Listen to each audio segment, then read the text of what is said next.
Imagine a village, long before the ticking hands of clocks or the buzzing pings of phones, before hashtags, homework apps, or the glow of a screen in a child's palm. There is only the rhythm of the rooster, the scrape of a wooden stool, the hush of mist curling along a thatched rooftop at dawn. Somewhere in a timber-framed cottage, the day begins with a small shuffle. A child, barefoot, rubbing the sleep from their eyes, the straw mattress still clinging to their skin. The fire in the hearth has long gone cold. A gray light seeps through the shutters, and already someone is calling. This is childhood. Not the kind made of cartoons and cereal, but one stitched from wool, wood smoke, chores, and if there was time, play. Tonight, we're taking a gentle walk through the days of medieval children.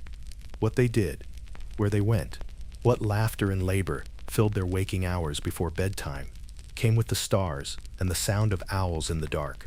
No, they didn't have tablets or trending dances, but they had songs passed down from old women. They had walnut dolls and spinning tops made from bones. They had siblings, goats, mud, stories whispered beside a fire, and secrets carved into tree bark. And more than anything, they had roles to fill, much earlier than we might imagine. Whether you're curled beneath a blanket or lying still with eyes half closed, tonight's story will carry us far from algorithms and notifications, to a world where a child's day began, not with screen time, but sunrise. Before we begin, if this kind of gentle journey is something you enjoy, feel free to like the video and subscribe, but only if you truly want to drift through more quiet corners of the past with me. And tell me in the comments, where are you listening from and what time is it for you right now? It's always a comforting thing to imagine this soft history being shared across time zones, across oceans, one quiet room at a time. Let's close our eyes and step quietly into a world of wooden toys, dirty knees, and childhood before childhood was even a word. Let me tell you something that might surprise you. In the year 1283, in a little village nestled somewhere in the English countryside, a boy named Willem was just 6 years old. And yet, he had already memorized how to wring out sheep's wool without wasting water. He could mimic the rhythm of his father's sickle with a stick, humming a harvest song he barely understood. He had never seen a mirror, and he did not know what his own face looked like when he smiled. His day began before the sun crested the hill, and ended when the candles burned down. And if he was lucky, he'd get to race wooden hoops in the dirt with his sister before sleep pulled them under again. Childhood, back then, was not something that paused the world, it was woven into it. Children were expected to observe, learn, contribute. A child who didn't help was a child who might not eat. And yet, somehow, they still played. Not on swings or slides, no. They played with bones, cloth scraps, carved buttons. They turned chores into games, and imagination into sanctuary. A bucket became a castle, a stick, a sword, a stray dog, a loyal knight. The entire village, their playground when time allowed. And while modern life might see childhood as a time for dreams and freedom, the medieval world often saw it differently. You were small, yes, but not exempt. You were growing, but also working. You were loved, but often by action, not affection. There were no bedtime stories printed in books, but stories lived, told by firelight, sung through lullabies, or hidden in old stone walls and mossy woods. A child knew them by heart, because those stories were not just entertainment, they were instruction, they were warnings, they were memory. Tonight we'll wander through those stories, through the homes, fields, churches, and crooked lanes where medieval children lived, worked, laughed, and grew. We'll see what they touched, what they heard, what they feared, and what made them giggle when no adults were watching. And as we walk through their world, we may begin to notice something strange and oddly comforting, that even without pixels or posts, children still found joy, still invented, still carved out mischief and wonder from the dust of every day. Let's follow their footsteps, shall we? Let's step into their morning. It begins not with an alarm clock, but with the sound of movement. A shift in the straw, a distant clatter of iron pots, the whisper of a mother's voice in the cold stillness, calling softly but firmly, Up now, we've work to do.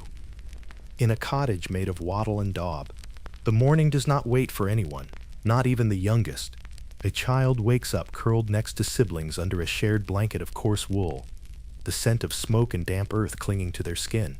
There is no mattress, no pillow, only flattened straw, packed tightly and scattered with the soft crunch of old chaff beneath.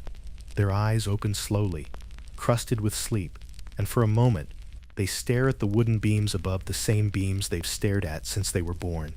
They do not stretch, they do not yawn lazily. They sit up, scratch their scalp, and listen for their mother's footsteps, because in a medieval household, time is not your own, and childhood is not idle. For many children, especially in the lower classes, the day began with the adults, not after them. There was no waiting for the sun to rise fully. If your father worked the fields, or your mother spun wool for market, you rose too. Even toddlers, those barely steady on their feet, might be tasked with keeping geese from wandering too far. Older children, 6, 7, 8, would carry water from the village well, fetch kindling, or stir ashes in the hearth to rekindle flame, and all of it barefoot. In spring, the earth was cold and wet beneath their feet. In summer, dry and cracked with dust. In winter, icy, unrelenting, and sharp. Shoes were a luxury, and for many children, not one they would regularly know. There were no toothbrushes, no tidy mirrors above a sink. Washing, if it happened at all, was done with cold water splashed from a wooden bucket. Teeth were left alone. Hair was combed with fingers, or carved wooden picks, if it was combed at all.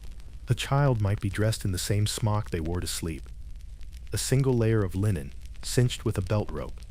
No pockets, no buttons, just a slip-on garment made by hand, often handed down through siblings, patched, stained, and always a bit too large or too tight. There were no choices about what to wear. No cries of "I don't want to go to school," because there was no school. Not yet. Only obligation, only repetition, only the slow ritual of growing up by doing. Outside, the world was waking. The livestock stirred in their pens. A neighbor's dog barked. Smoke rose from hearths all along the village, dark lines against the still pale sky, and from the doorway of every cottage, little feet padded across the dirt, some to carry milk to the abbey, some to turn the garden soil, some to follow an older sibling to wherever the day might lead. Childhood, in this world, was not marked by milestones. It was measured by usefulness. When a child could carry a pail without spilling, when they could pluck lice from a sibling's head without flinching, when they could answer a knock on the door without speaking out of turn, and still, somehow, in between the chores and the commands, a child's mind wandered. They would chase hens just for the fun of it.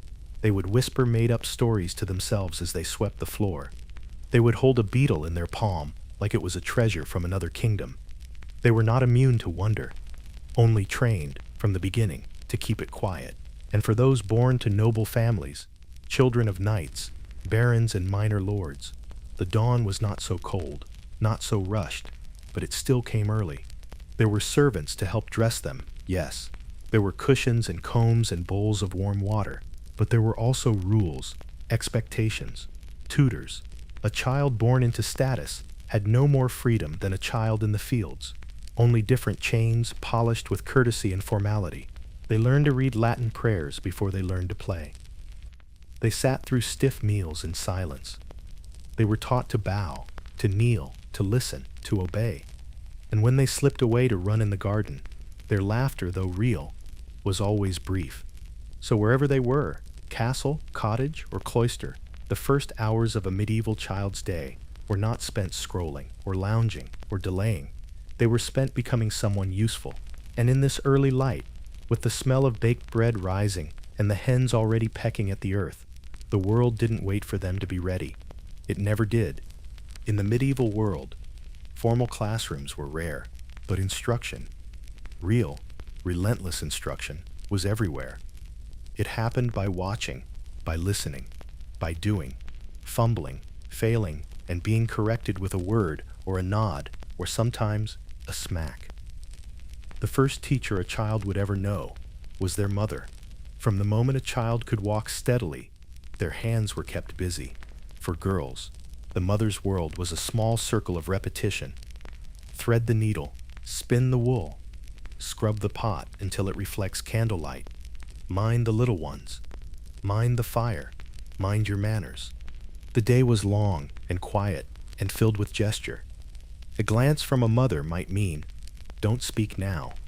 A talk might mean, "You've done that wrong again." A hand on the shoulder might be all the comfort offered on a hard day. But through this quiet, constant presence, girls learned everything they were expected to become: caretakers, cooks, menders, givers, listeners. And yet, sometimes, just sometimes, when her mother's back was turned, a little girl would pause. She'd hold the drop spindle like a wand. She'd twirl around the kitchen, skirts puffing like a noblewoman's gown. And for a moment only, she wasn't a daughter, or a helper, or a servant in training. She was just a child. For boys, the path was just as rigid, just as early. A boy's education came not only through tasks, but through silence, through watching a father's hands, coarse, strong, scarred, as he carved wood, swung tools, repaired fences, blessed bread, or fastened his belt with the same knot every day. The father did not often explain. He did, and the boy watched. He watched how to speak to a priest, how to bow to a landholder, how to hold back anger when a deal turned sour, how to drink just enough, how to work without complaint, and sometimes, how to beat a mule that wouldn't move.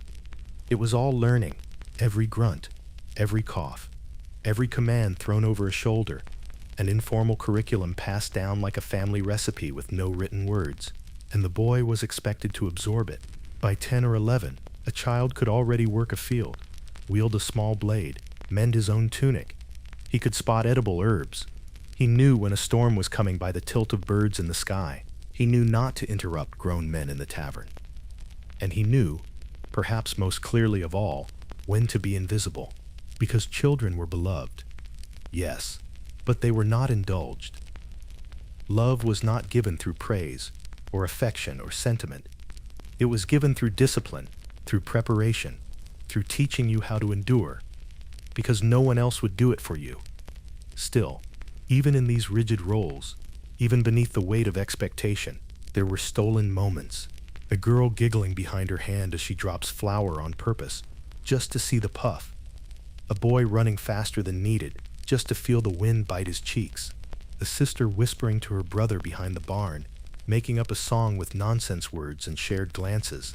And in these stolen moments, bare and bright like sunlight through cracks in the wall, they remembered something that no one had to teach them: how to be human, how to be young, how to find joy, even when no one was looking. Because even in the Middle Ages, before schools, before apps, before rights or recognition, a child was still a child, just a barefoot soul, trying to make sense of a world that never slowed down for them, but still offered wonder, if only for a breath. The village, to a medieval child, was the entire world. Its boundaries were defined not by maps or fences, but by where they were allowed to wander before someone called them back. It was a small world, maybe a dozen homes, a narrow lane of packed earth, a well, a chapel, and fields that rippled outward like fingers into the unknown. But to a child, it was endless. A hedgerow became a jungle, a tree stump, a fortress, the path to the church. A sacred road they walked 100 times with wide eyes and skipping feet. And it all began with the sound of the bell. The bell rang not just for worship. It rang to wake the workers, to mark midday, to signal curfew, to call the faithful, and to remind every villager, big or small, that their life belonged to a rhythm bigger than them. For children, the bell was a clock, a teacher, a warning, and a comfort. They knew its tones without counting. The heavy toll meant Mass was beginning. Time to wash and put on your cleanest smock. The high, quick chime meant a saint's feast was near. And maybe if fortune smiled, there'd be food at the churchyard. And sometimes, when a bell rang out of rhythm, too fast, too soon, too strange, it meant death. And all the village paused, even the children. The church wasn't just a place for prayer. It was the village's heart. It held baptisms, marriages, funerals, and expectations. A child might not understand the Latin of the sermons, but they learned the motions. The kneel, the sign of the cross, the hush of reverence. They might squirm, tug their tunic, or glance at a mouse scampering across the stone floor. But their mother's hand would find their shoulder. A father's stare would settle them like a weight, and when the mass ended and people spilled into the sunlight, it was in these brief moments, when adults greeted one another, when the priest looked away, that a child might vanish for just a few minutes. A game of tag behind the graveyard stones, a secret pebble tossed into the well, a daring sprint down the path, cloak flying behind them like a knight's cape. These were the moments they stole from duty. Tiny rebellions, joy pressed into the cracks between rules. But the village also watched them. Everyone did, in a place where no one moved far, and no one moved fast. The children were always in view. A neighbor could scold them. An elder could correct them. A priest might tug their ear and ask if they'd said their prayers that day. There was no anonymity, no drifting. You belonged to your family, and your family belonged to the village, and the village belonged to the church. So a child learned to walk with intention, to lower their voice, to carry water carefully, to make eye contact only when appropriate, to nod in the right places, to show respect, not just in words, but in posture, in silence, in restraint.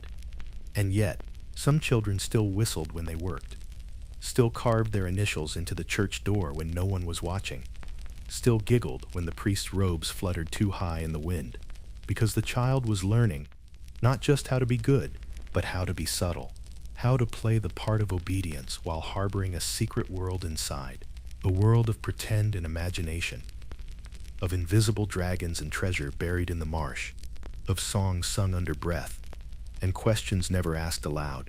They were tiny shadows beneath the larger ones, growing, watching, waiting for their time to be tall. And until then, they moved like wind between the rules, half seen, half heard, and entirely alive. As the sun tilted westward and the fields softened under amber light, the day began to quiet. The chickens had been fed, the last bucket of water drawn. The hearth glowed red again, its embers stoked and alive, and the village exhaled. For the children, this hour was no less busy than the rest. There was no free time, as we might call it, only the slowing of motion, the gentle pivot from work to stillness. A girl might kneel by the fire, scrubbing the last of the cooking pots, her fingers wrinkled from water and soot. A boy might roll up rope, check the gate latch, or mend a tear in his tunic by lamplight. The littlest might already be asleep, cheek pressed to an older sibling's arm, dreaming without words. And still, before sleep, there were tasks. Wool was laid out, ashes banked, cloaks hung near the fire to dry, and every child, no matter how tired, was expected to give thanks. Prayer was not optional. A mother might mutter the words with half-lidded eyes, her hands still busy. A father might speak in a low, flat tone, barely above a whisper, and the children, rubbing their eyes, would echo the words they barely understood. Phrases in Latin, blessings for saints, protection from spirits, requests for rain, or mercy, or strength. It was not a moment of bonding, necessarily, but it was shared, and in that sharing, a kind of closeness grew. Not one of sentiment, but of survival. Then came the folding down of the house. In the wealthier homes, a child might have their own cot, even a bit of linen stretched over straw. But in most cottages, there was no separation. One bed, sometimes a second loft if the house was lucky. Children slept shoulder to shoulder, a tangle of limbs, heads resting on sacks or old bundles of cloth. The scent of smoke clung to their hair. Their feet were still dusty. Sometimes in the quiet, one would whisper a story, something they'd heard from an elder or invented entirely. Other times, they'd drift off listening to the grown-ups murmur by the fire, and sometimes they would cry, softly, into the dark, because the day had been too long, or their stomachs still ached from hunger, or a sibling had snapped at them, or they missed a mother who died in childbirth, or a father who never came home from the war. And in the medieval world, no one explained these things to a child. They were simply expected to carry them, and yet there was peace here too, the warmth of bodies close together, the gentle rise and fall of breathing in the dark, the knowledge that the animals were safe, that the fire was still alive, that the world, while hard, had not yet ended. Children didn't dream of becoming knights or princesses, not often. They dreamed of full bellies, of dry shoes, of getting to keep the egg they found in the hay for themselves, of making it to the next harvest without being sent away. And in the quiet moments before sleep, if the stars peeked through a gap in the roof, they might reach out just once and whisper a wish, a real one, not for riches, not for power, but maybe just for their brother to stop coughing or for their mother to laugh again. And then they slept, in soot, in straw, in stillness, and the world turned without them. Until the rooster crowed once more. If you were old enough to stand, you were old enough to carry. In the medieval world, the concept of childhood as we now know it, a time for carefree discovery, long play hours, and personal development, did not exist. Children were not seen as separate from adults in the rhythms of life. They were simply smaller adults, expected to do less, yes, but still expected to do something. And so even by 5 or 6 years old, a child's hands were not idle. They were not strangers to splinters, burns, or calluses. They tied knots. They peeled roots. They stirred bubbling pots over open flames. They watched, and then they mimicked. And if you were the child of a tradesman, a farmer, a weaver, or a butcher, your apprenticeship didn't begin at 13. It began with your first breath. Girls often stayed close to the hearth. Their work was wrapped in domestic rhythm, quiet, repetitive, vital. They learned spin thread from raw wool, patch worn clothing, scrub pots with ash, bake small loaves in the coals, care for younger siblings like miniature mothers. There were no tutorials, just constant correction, gentle or otherwise. A girl might be handed a bundle of flax with nothing more than, "Make it smooth this time," and she would, because she had watched her mother do it 100 times, because she had to. Because in this world, you were not raised to one day move out. You were raised to become someone else's wife or someone else's worker. There was no ownership of time, only inheritance of duty. For boys, the labor was louder. A boy might rise early to gather firewood, chop kindling, tend animals, or help in the fields, his height barely meeting the handle of the hoe. He'd trail behind his father, carrying tools that dragged in the dirt, not yet strong enough to use them properly, but old enough to try. By age 7, he could sort grain, patch fences, herd sheep, and help slaughter chickens. If his family worked with metal, leather, or wood, he'd sit by the workbench and hand over nails, smooth the hide, or stir the tanning pit. There was a rhythm to these tasks, one not measured by achievement, but repetition. No stickers, no stars, just a grunt of approval, or the absence of disapproval, as reward. Still, children found games in the work. They'd race to gather eggs, compete to see whose stitches were straighter, laugh quietly at the squeal of a pig, or the burp of a pot that boiled over. In between their tasks, they carved little toys from scraps of wood. They tied bits of string into elaborate knots. They hummed songs older than memory. Even in labor, joy lived quietly, like a mouse beneath the floorboards. By 10 or 12, many children were apprenticed, either formally or simply handed over to a relative in another village who could use another pair of hands. Some were taught trades, cobbler, tanner, thatcher, or cooper. Others entered the household service of the wealthy, scullery maids, stable boys, kitchen hands. If you were lucky, you learned something useful. If you weren't, you learned silence. And apprenticeships were not always kind. The master was not your teacher. He was your owner, in many ways. You were clothed, fed, and expected to obey, every mistake repaid in bruises or hunger. And yet, some masters were decent. Some apprentices found kindness in a nod, or an old story told by the fire after the last chore was done. Some even rose to inherit their trade, becoming blacksmiths, tailors, or millers themselves, respected and known. But for every child who succeeded, there were many who didn't. Many who were sent back, many who died of illness, injury, or simple exhaustion before ever reaching adulthood, and still, the labor continued. Because there was no alternative, because the world didn't wait for you to grow up before giving you something to carry. It just gave you less, then more, and more still, until your hands were no longer small, and you didn't remember the day they stopped being so. In the modern world, we separate toys from tools. One is for play, the other for purpose. But in the medieval world, there was no such clean division, not for a child. The tool was the toy, and the toy was often a tool in disguise. Because from a very early age, what a child held in their hand began to shape who they would become. A boy given a small wooden mallet might pretend to be a builder, but within weeks, he'd be using it to crack nuts, split kindling, or tamp down the earth in the garden path. A girl with a doll made from cloth and straw might cradle it like a child. But beside her would be a real infant, a younger sibling, whom she was expected to care for just the same. And so imagination was not a break from labor. It was practice for it. There were toys, yes, if you could call them that, a carved spinning top, a rattle made from dried seed pods, a crudely stitched cloth horse, a hoop of iron rolled along with a stick, a puppet made of bits of parchment and twine. But these weren't stored in a toy chest or reserved for playtime. They lived beside the broom, the butter churn, the shears.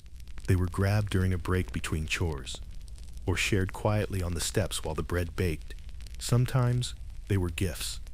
A father carving a toy sword for his son from leftover timber, a mother stitching a doll for her daughter from worn-out smock scraps. Not for birthdays, those were rarely marked, but simply because they could. Because in a world where joy was thin, a small gesture carried weight. But play, even when disguised as rest, still served a purpose. Children learned by imitation, and so they mimicked the motions of adulthood. Little girls cooked with pebbles and leaves in broken bowls. Little boys built forts from firewood. They reenacted marriages, feasts, harvests, funerals. They repeated what they saw. Rituals of life, death, and duty, long before they fully understood them. It was rehearsal. Rehearsal for a life that would not wait. Rehearsal for labor that would soon be theirs. Even animals played a role. Children in the countryside were often given small creatures to raise. A lamb to care for, a chicken to feed, a kitten to keep the mice at bay. It taught responsibility. It taught patience. And eventually, it taught loss. Because animals died, or were slaughtered, or ran away, and children, even the smallest, were expected to understand, to grieve, yes, but quietly, to learn and move on. Because in the medieval world, time never lingered long enough to let sorrow settle too deep. Still, in the in-between moments, when no one was calling, when the pot was boiling, when the bucket was full, a child would let their guard down. They would trace shapes into the dirt with a stick. They would throw stones at the barn wall and try to catch them mid-air. They would climb a fence, lie on their back, and watch the clouds move slowly across the gray sky. And for those few minutes, the world was theirs. Not their father's, not the priest's, not the Lord's, just theirs. A world of bark swords and beetle races, of whispered songs and made-up names, of roles not yet fixed and futures not yet demanded. For a little while, the tool became a toy again, and the child remembered, without knowing it, what it meant to be free. Children were needed. They were the extra hands when no one else could be spared, the carrier of buckets too big for their bodies, the watcher of goats when wolves might prowl, the one to stir, to sweep, to run, to fetch, to hold. Whatever the moment demanded, but they were also heavy, not in weight, but in cost. A mouth to feed, a back not yet strong enough to contribute fully, a body prone to illness, accident, mischief. And so every child, no matter how loved, existed in a quiet tension between necessity and strain. They were born into expectations, but those expectations came with risk. Too many mouths in a poor home meant smaller portions for all. Too many small hands meant too few skilled ones. Too many children, too quickly, meant exhaustion and sometimes despair. A child who did not learn fast enough or help efficiently might be scolded or ignored, or worse. Discipline wasn't always cruel, but it was consistent. Not because parents hated their children, but because survival didn't have room for softness. A dropped pail might mean a lost hour of labor. A careless foot near the fire might cause a burn too costly to treat. So the child was shaped, day by day, not just by affection, but by pressure. And yet, amidst all this, they were still cherished. Not always in words, not often in touch, but in presence, in the way a mother saved a slightly larger portion of stew for her smallest, in the way a father placed his heavy hand on a son's head after a long day and said simply, "Good," in the way siblings curled around each other at night like dogs in a den, seeking warmth, comfort, closeness. And the older the child grew, the more this balance tipped. By 12, many were no longer seen as children at all. A boy of 12 might be plowing, apprenticing, or even sent to war if times were desperate. A girl of 12 might be promised, married, or carrying her first child by 13. The softness of youth fell away quickly, and whatever play had existed became a memory, or something passed down to younger siblings in rare moments of peace. The child became a worker, the worker became a parent, and the cycle spun again. And yet, through all the hardship, many parents believed their children were their greatest fortune. Not in the poetic sense, in the literal. Because if you had children, you had hope. Hope that someone would carry water when your back failed. Hope that someone would care for you when your legs no longer held. Hope that your name would last, if only in a whispered tale or the bend of a jawline. Children were burden. Children were blessing, and no one could afford to forget either truth. So when a child dropped something, or misstepped, or cried at the wrong time, a parent might yell. But later that night, when the fire dimmed and sleep crept in, that same parent might reach out and tuck a blanket more tightly around their child's shoulders, murmur a quiet prayer, kiss a forehead in the dark, where no one could see, because in the stillness, after the day's weight had lifted, they remembered that before their child was a worker, a helper, a role, they were simply a small soul, a spark of life in a cold, unpredictable world, a piece of themselves, worth every strain they caused. In the medieval world, play didn't have a designated hour. It crept between the cracks of the day, like moss between stones. There were no recess bells, no playgrounds, no after-school hours.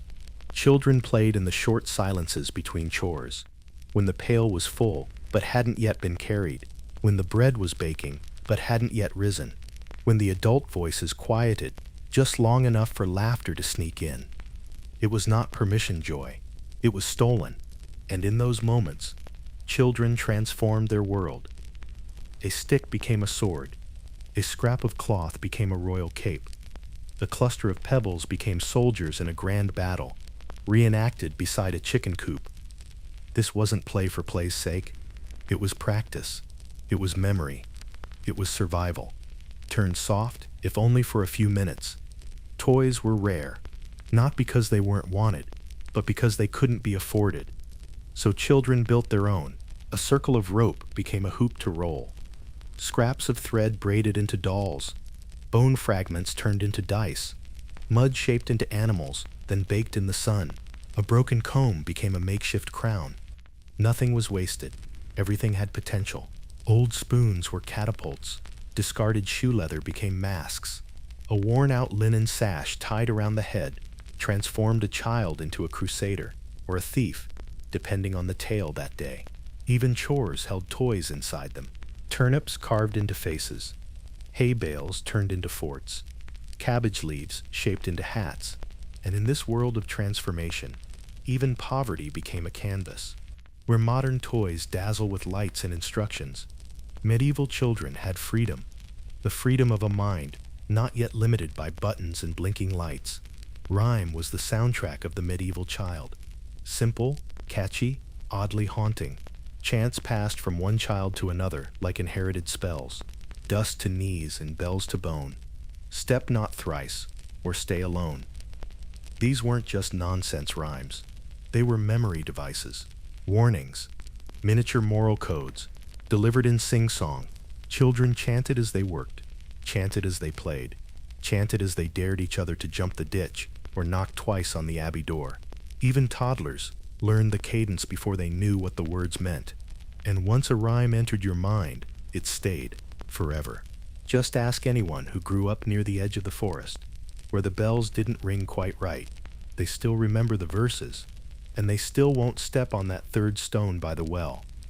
Just in case, at night, when the day's dirt had been washed from small hands and feet curled close to the hearth, came the stories. Not stories read from books, but stories whispered, sung, reenacted with widened eyes and hasty gasps. Tales of the forest crone who turned lazy boys into goats, the miller's daughter who tricked death himself, the drowned girl who haunted the river bend, the saint who swallowed fire and did not burn. Some were warnings, some were entertainments, some were half-remembered bits of church tales mixed with older, darker things. A child's imagination did not ask for accuracy. It asked for rhythm, mystery, and the delicious thrill of wondering whether that creak outside the door meant something was watching. Even the youngest children knew which stories to beg for, and which ones to avoid before sleep, because not all stories ended with comfort. Some ended with a candle blown out and wide eyes in the dark. Not all play was sweet. Some of it was wild. Children in the village weren't constantly watched. There were too many chores, too few adults, and too many places to hide, and so they got away with things. A pail accidentally knocked over, goose eggs sneakily replaced with stones, a frog dropped into the priest's boot. Only once, but remembered forever. They raced along rooftops, dared each other to spit over the church fence, played priest and penitent with dramatic flair and unforgivable mockery, and sometimes they got caught, but often they didn't.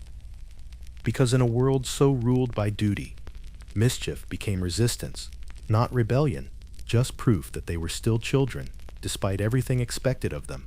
With each season came its own kind of play. In spring, children skipped barefoot through mud, chasing lambs and climbing trees that had just begun to bud. They tied flower crowns, they made garlands, and tried to charm bees. They played at being green spirits and maidens and maypole dancers. In summer, games stretched long under the sun. Stone-throwing contests, hide-and-seek in tall hay, splashing in streams, some shallow, some too deep. In autumn, as work increased, so did imagination. Corn husks became puppets. Gourds turned into faces. They played games about harvest gods and ran beneath apple trees, daring each other to catch falling fruit. And in winter, the play grew quieter. They told riddles beside the fire.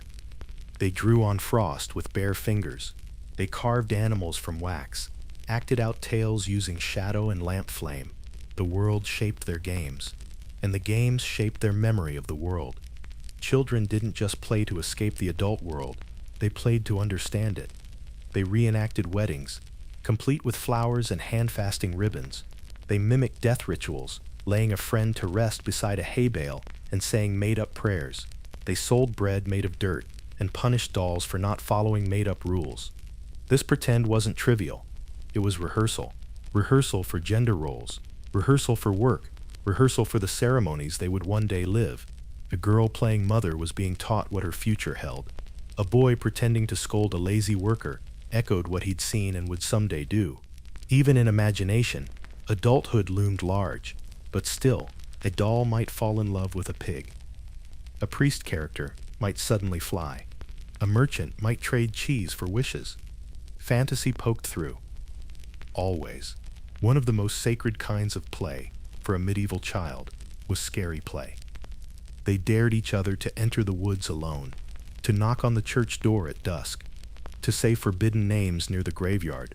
They told ghost stories, danced with their shadows, pretended they were demons, witches, spirits, sometimes in jest, sometimes with sincere belief, because in a world where death came often and unpredictably, where wolves, illness, and punishment were always close, play gave them a strange, sweet control to summon the thing they feared and laugh at it, to name the danger and escape it in a game. They couldn't stop the fever, couldn't heal the wound, couldn't fix a broken family, but they could outrun a made-up goblin, could banish a spirit by circling a tree thrice, could trap death inside a rhyme and a stone, and sometimes that was enough. They laughed. A lot. Not the laughter of privilege, not loud and careless, but sudden, delighted, secretive. They laughed when someone slipped, then helped them up. Laughed when the village pig escaped again. Laughed when the wind flipped the priest's robe high. Laughter was their rebellion, their relief, their reminder that even in a world of duty, of darkness, of discipline, they were still children, still alive, still capable of joy, even if they didn't know the word for it. And when the day was over, when the last log was thrown on the hearth, and the village sighed itself into stillness, the children curled together, tired, grimy, half laughing, half sleeping. Sometimes they whispered one more story, one more secret, one more rhyme. Sometimes they were too tired to speak at all. And as their eyes closed, their dreams took them somewhere both ancient and imagined. Not castles or dragons or magic exactly, but something older, a rhyme with no end, a path through a field with no beginning, a game they never finished, because play, in the medieval world, was not a luxury. It was a language, a defiance, a kind of grace, and the children, for all they lacked, spoke it fluently. There is a moment, rarely remembered, often unspoken, when a medieval child crosses an invisible line. One day, they are whispered to at bedtime. The next, they are corrected with a look. One day, their mischief is forgiven with a smile. The next, it's punished with a hand or worse. Because in the medieval world, the line between childhood and responsibility wasn't marked by birthdays or celebrations. It was marked by utility. When you were useful, you were expected to behave, and when you didn't, punishment was swift.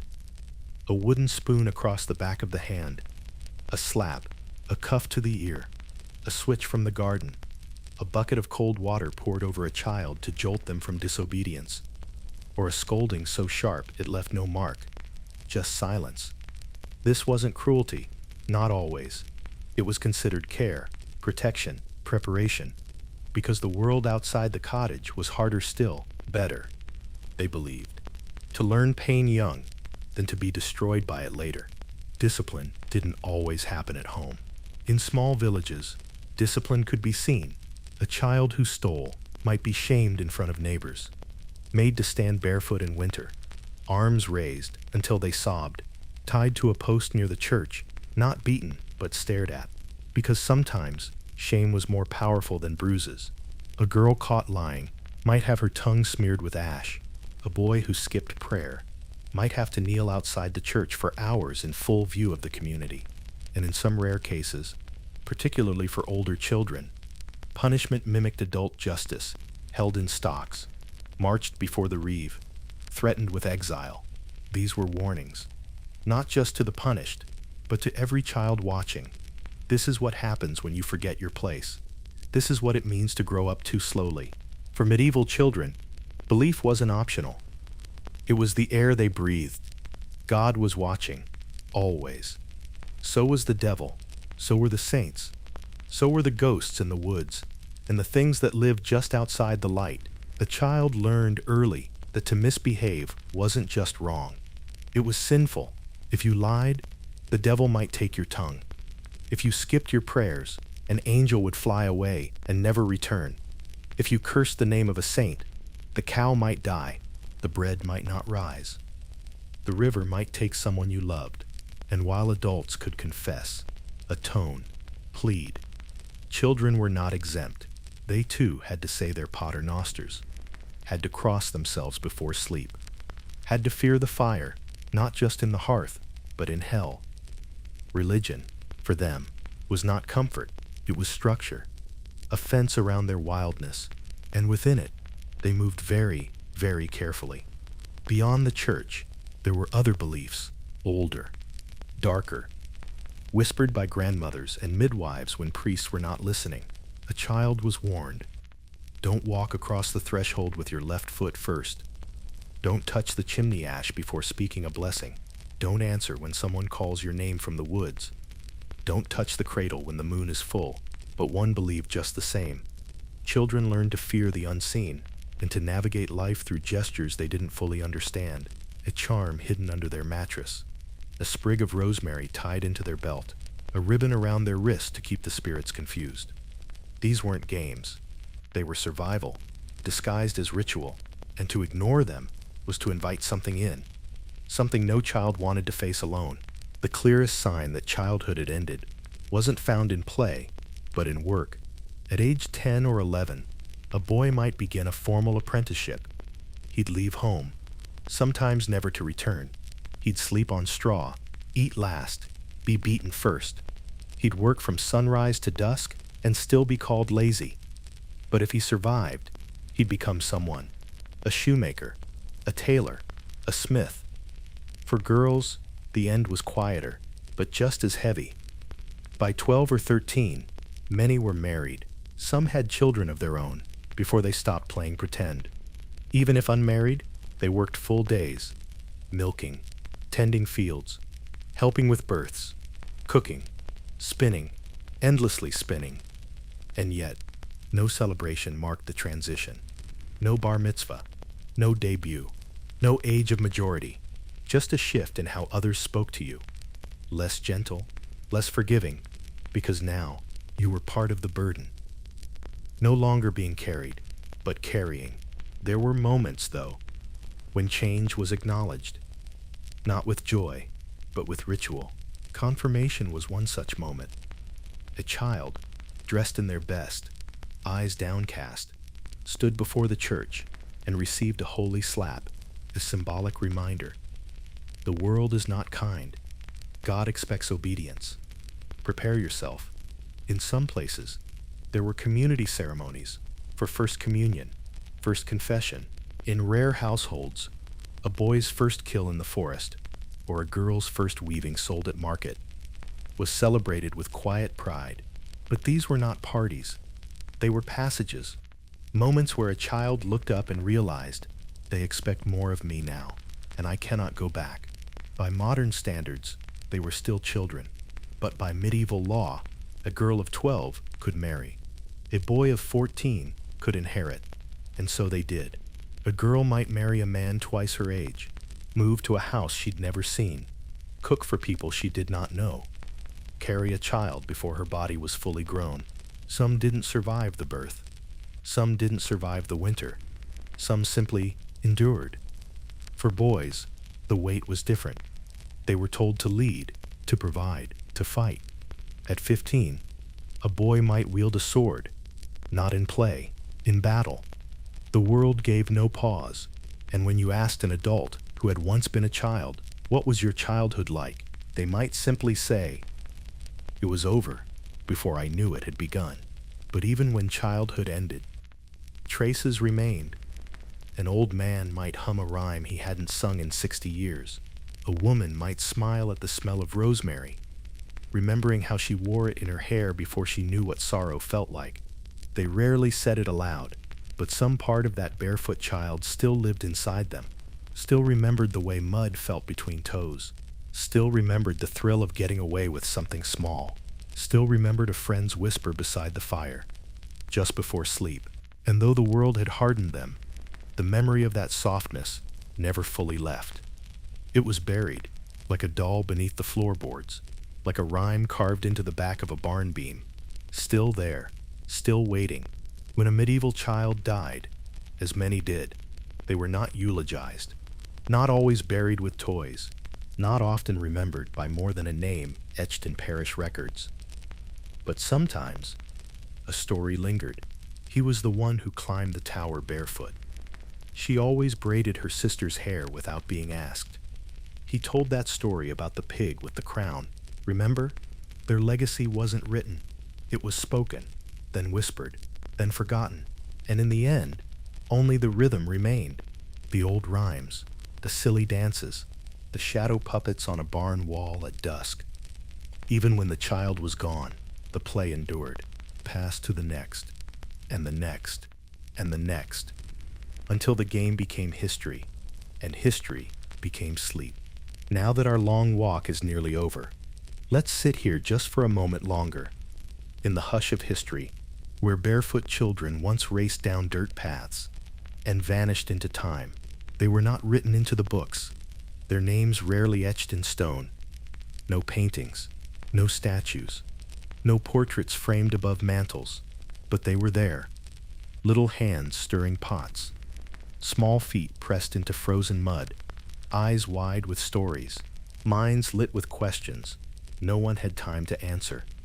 They lived in the pause between bells, in the whispered giggle behind the garden wall, in the flicker of a candle just before it goes out. And though they are gone, those unnamed children, their shadows remain, in the games still played, in the rhymes still sung, in the quiet curiosity that lives in every child who's ever looked at the world and wondered, what if I made something of this moment?